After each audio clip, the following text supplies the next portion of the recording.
محترم سامعین، السلام علیکم ورحمۃ اللہ وبرکاتہ۔ آپ کو جان کر یہ حیرانی ہوگی کہ بھارت میں 8 لاکھ سے زائد لڑکیاں مرتد ہو چکی ہیں، اور یہ تعداد صرف میرج رجسٹرار آفس سے ملی ہوئی ہے۔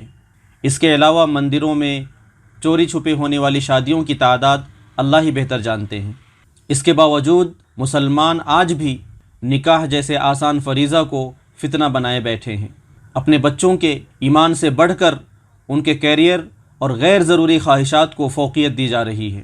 کہیں شاہ رخ سلمان کی تلاش، کہیں سنی تبلیغی اور سلفی کے نام پہ فساد، تو کہیں خان، شیخ اور سید ہونے کی مانگ ہو رہی ہے۔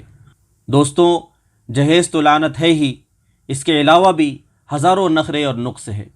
جہاں ایک ہندو کافر لڑکے کے لیے لڑکی کا صرف مسلمان ہونا شرط ہے، وہیں ایک مسلم لڑکے اور لڑکیوں کو ایک دوسرے کے اندر کیڑے نظر آتے ہیں، اور کہیں غنیمت سے لڑکا لڑکی دونوں نکاح کے لیے رضامند ہو جائیں تو درمیان میں ماں باپ، دوست، رشتہ دار اور پورا سماج ولن بن کر کود پڑتا ہے۔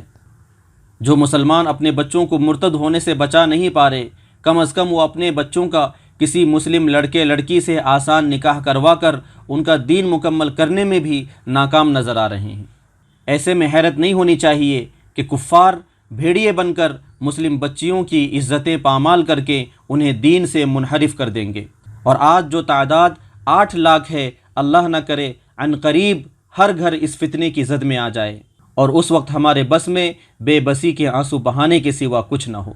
اللہ رب العزت اس برے وقت سے محفوظ رکھے اور ہر مسلمان کے ایمان کی حفاظت فرمائے۔